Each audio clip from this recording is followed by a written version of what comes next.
You know exactly what's wrong with you. That's the problem. You've mapped it, named it, traced it back to the right rooms, the right ages, the right people. You understand your patterns better than most therapists understand their patients. You can explain your trauma with the kind of clarity that makes people go quiet. And none of it has changed a thing. Not because you lack intelligence, not because you haven't tried, but because somewhere along the way your mind learned the most sophisticated trick in the book. It convinced you that understanding something is the same as healing from it. It isn't. There's a specific kind of person who stays stuck the longest. Not the one in denial. Not the one who refuses to look. The one who looks constantly and narrates everything they see with breathtaking precision. The one who always has the right words. Who processes out loud. Who impresses every therapist they've ever had. Who feels quietly like nothing ever really moves. If that lands somewhere uncomfortable in your mind right now, good. That discomfort isn't weakness. It's the first honest thing your body has said in a while. Stay with it. There's a version of you that watches, not from far away, from just close enough to seem present, close enough to describe what's happening inside you with stunning accuracy, close enough to say, I know why I feel this way, before the feeling even finishes arriving. You've been doing it so long you don't notice anymore. The moment something emotionally significant happens, a part of you steps back, barely, almost invisibly, and begins to observe, to categorize, to make sense of what's unfolding before it has a chance to unfold on its own. It feels like self-awareness. It looks like maturity. But there's a difference between witnessing your emotions and actually entering them. And the people who are most gifted at the first are often the ones who have never really done the second. Think about the last time something genuinely painful happened. Not the version you told someone later. Clean, coherent, already processed. The raw version. The one before language arrived. How long did that version last before your mind moved in and started organizing it? A few seconds maybe. Because for you, confusion is not a place to sit. It's a problem to solve. Pain is not something to move through. It's something to decode. And the moment you decode it, it feels like it's been handled. But decoding is not the same as digesting. Your body knows this. It keeps the score your mind refuses to carry. It holds what your explanations release too quickly. And no matter how elegant your understanding becomes, the weight doesn't disappear. It relocates. You're not avoiding your depth. You're hovering just above it. And the distance between where you live and where your healing actually is smaller than you think. But it requires something your intelligence was never designed to do alone. But here's what you don't see yet. At some point, thinking became your safest place. Not because you chose it consciously, but because it worked. When everything around you felt unpredictable, your mind was the one thing you could trust. It gave you answers. It gave you distance. It gave you the quiet, reliable feeling that if you could just understand what was happening, you wouldn't be destroyed by it. That was smart. That was survival. The problem is that survival strategies don't retire when the danger does. What started as protection became personality. What began as a shield became a style. And now, years later, you walk into emotionally charged moments with the same instinct, not to feel your way through them, but to think your way above them, to stay composed, to stay coherent, to never be the person in the room who loses the thread. You call it emotional maturity, and from the outside, it genuinely looks like that. But maturity is the capacity to feel and remain functional. What you've mastered is something different, the art of remaining functional instead of feeling. The two look identical until you're alone at night, and something hollow sits in your chest that no amount of self-awareness has ever touched. Control is seductive because it never announces itself as fear. It arrives dressed as wisdom, as calm, as the ability to hold space for others while quietly holding yourself together with both hands. You've mistaken regulation for resolution. You've confused the absence of chaos with the presence of peace. And here's what makes this so difficult to see. It's genuinely impressive. People admire it. You've been rewarded for it your entire life. Why would you question something that has made you capable, respected, and stable? Because stability built on suppression has a ceiling, and this is where it becomes dangerous. You're not broken. That's what makes this so hard to catch. You show up. You deliver. You maintain relationships, meet deadlines, hold conversations that leave people feeling genuinely seen. From every measurable angle, you are operating, and operating well, but there's a texture missing from things. Not always. Not dramatically, just Underneath the competence, underneath the clarity, underneath the version of you that handles everything, there's a quietness that doesn't feel like peace. It feels like distance wearing peace as a costume. You notice it in small moments. A song that used to break something open in you now just plays. A conversation that should have landed deeply somehow stays at the surface. You're present, you're engaged, you're even enjoying it. But there's a thin layer of glass between you and the full weight of the experience. Close enough to see everything, just far enough to not be touched by it. This is what functional numbness looks like. Not emptiness, not depression, not the kind of thing that stops you from living, just a subtle, persistent muting of the frequency at which life arrives. And the dangerous part, the part that keeps it invisible for so long, is that it's comfortable, genuinely comfortable. Because feeling everything fully is unpredictable, and unpredictable stopped feeling safe a long time ago. So your system found an elegant compromise. Stay engaged enough to feel alive, but regulated enough to never be overwhelmed. It's efficient.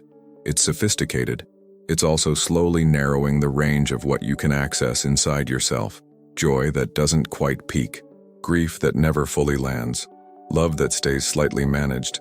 Not because you don't care, but because somewhere beneath all that capability, a part of you is still deciding whether it's safe to arrive completely. This is the part nobody tells you. You speak about yourself beautifully. The right pauses, the right admissions, the carefully chosen vulnerability that lands with exactly enough weight to feel real, but never so much that it costs you anything. You've learned, without ever deciding to, how to be open in a way that keeps you protected, how to reveal just enough that people feel trusted, how to sound like someone who has done the work, because you have done the work. That's not the question. The question is whether the work has ever made you fall apart. There's a version of vulnerability that is genuine exposure, raw, unscripted, slightly embarrassing, not at all elegant. And then there's the version that highly analytical people tend to live in, articulate, self-aware, emotionally intelligent on the surface, but quietly curated, processed before delivery, reviewed before release. You don't lie, you just edit. And the editing happens so fast, so automatically that you've stopped noticing the gap between what you actually feel and what you present as feeling. The performance isn't cynical, it's protective. It's the version of you that learned somewhere early that unfiltered emotion was either too much for others or too dangerous for you. So you translated it. You made it palatable. You turned sensation into narrative and called that honesty. People find you deep, perceptive, emotionally sophisticated. And you are, genuinely. But depth that is always composed is depth that has never been tested by its own weight. Real vulnerability has a moment where the words stop, where the explanation runs out, where something moves through you that you cannot immediately name or frame or offer to someone else with context attached. When was the last time that happened to you? When was the last time you didn't have the right words? That silence, that's where the real work lives. Here's the part that cuts deepest. Being the one who understands. That's not just a skill you developed. It became who you are. The person with clarity in the middle of chaos. The one who sees patterns others miss. The one who can walk into emotional complexity and come out the other side with something coherent, something useful, something that makes sense of the mess. That identity has served you. It has made you valuable. To others, to yourself, to every room you've ever walked into. But identity doesn't just shape how you see the world. It shapes what you allow yourself to experience inside it. Because if confusion is weakness, and somewhere beneath your sophistication you believe it is, then allowing yourself to be genuinely confused becomes a threat. Not just uncomfortable, threatening. It means losing the thing that makes you you. And the mind doesn't surrender that quietly. So it does something elegant and invisible. It converts raw emotional experience into intellectual territory. The moment something threatens to destabilize you, your mind moves fast, faster than you realize, and turns the feeling into a concept. The grief becomes an insight about grief. The fear becomes an analysis of why you're afraid. The confusion becomes a fascinating psychological puzzle. And just like that, the threat is neutralized. You're back in control, back in your element, back behind the glass. This is why the most self-aware people can spend years in therapy, accumulate genuine insight, read everything, understand everything, and still feel in the quiet hours like something essential hasn't moved, because the very mechanism they use to heal is the same mechanism keeping them from it. You fear losing coherence more than you fear losing comfort. And until that changes, until confusion becomes something you can tolerate without immediately translating it, the depth you're capable of will remain just out of reach. And that's exactly why nothing shifts. You've had the breakthroughs. You know you have. Those moments in a conversation, or alone at 2 a.m., or halfway through a book, when something clicks so precisely that you can almost feel your entire psychological architecture rearrange itself. Suddenly you see it. The pattern, the origin, the invisible thread connecting everything. It's electric. It's relief. It feels, genuinely, like something just shifted, and then 2 weeks later, you're doing the exact same thing again.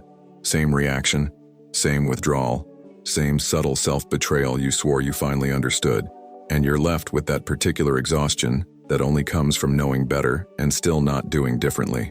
This is the insight trap, and it's most seductive for the people who are best at generating insight.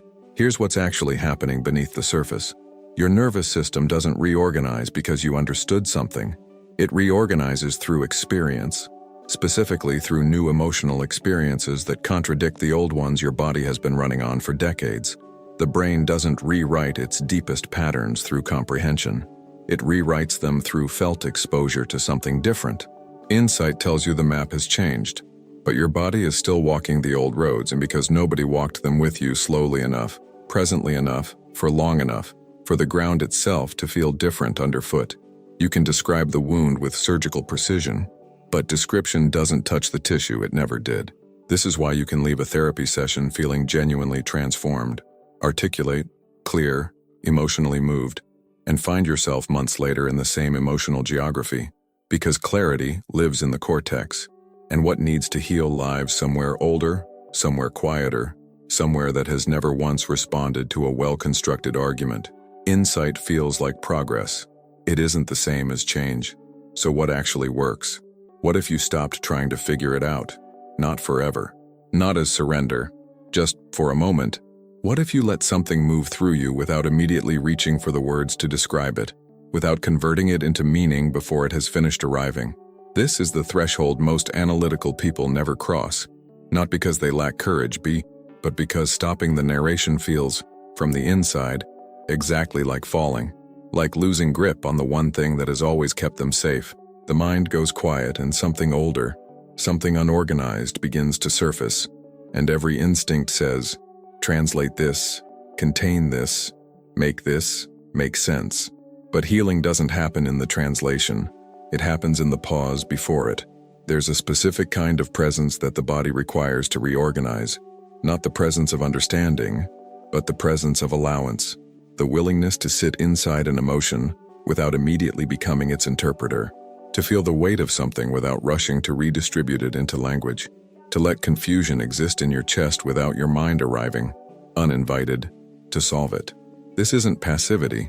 It's arguably the hardest thing a highly intelligent person can do, because the mind that has kept you functional, impressive, and emotionally coherent for years does not soften easily. It resists. It offers you insights instead of stillness. It gives you frameworks when what you need is feeling. It mistakes activity for progress and silence for danger. Softening doesn't mean becoming less. It means becoming more permeable, letting experience land fully instead of catching it mid-air and filing it away before it touches the ground. You don't need to understand what you feel before you're allowed to feel it. You just need to stay, without the commentary, without the analysis, without the exit. And yes, this will feel like losing. Your mind was never the enemy. That's the part this whole journey has been quietly building toward. And it matters that you hear it clearly. Everything you've developed, the precision, the pattern recognition, the capacity to hold complexity without flinching, none of that was a mistake. It was, and still is, remarkable. The problem was never your intelligence. It was the order of operations. You were thinking when you needed to feel, and then feeling when you finally had no other choice. Integration doesn't ask you to abandon what you've built. It asks you to sequence it differently, to let sensation arrive before analysis, to let the body speak its first language before the mind begins its translation, not because thinking is inferior, but because some things can only be metabolized in the dark, in the silence, before the words come. Imagine what becomes possible when both systems work together. When your extraordinary capacity for understanding arrives after the feeling has been fully inhabited, not to escape it, but to carry it forward with intention. When clarity becomes the companion of emotion rather than its replacement. This is what healed intelligence looks like. Not less sharp, sharper, because it's now rooted in something real. Not less capable, more capable, because it's no longer spending half its energy keeping experience at a manageable distance. The people who reach this don't become softer versions of themselves. They become fuller ones, more present in joy, more honest in pain, more genuinely connected to others and to the parts of themselves they spent years brilliantly, exhaustingly avoiding. You already have everything required. The awareness, the depth, the willingness. Otherwise you wouldn't still be here. Your mind is brilliant, but it cannot feel for you. That part was always yours. It has been waiting patiently for you to stop explaining it long enough to finally let it breathe. And now, you know how. You made it here, and that already says something. Not everyone stays. Not everyone can sit with this kind of mirror long enough to let it reflect honestly. But you did, and somewhere in these last few minutes something landed. Maybe it was uncomfortable. Maybe it was quietly devastating in the way that only true things can be. Hold that. Don't analyze it yet. This video was never about making you feel broken. It was about showing you exactly where your power has been misdirected and what becomes available the moment you redirect it. You are not too damaged to heal. You are not too late. You are perhaps for the first time looking in precisely the right direction. The next step isn't another framework. It isn't more insight. It's a single quiet decision to let yourself be a little less composed, a little more present, and a little more honest about what's actually living beneath all that understanding. That decision compounds. Slowly, then all at once. If this reached something real in you, share it. Not for the algorithm, but because someone in your life is walking around with the same quiet weight, impressing everyone, explaining everything, and wondering in private why nothing ever fully moves. They need to hear this too. And if you want to go deeper, subscribe, because this channel exists for exactly this kind of mind. The ones who are done with surface. The ones who are ready to think less and live more. The most important work you'll ever do won't happen in your head. It starts the moment you stop narrating one and begin.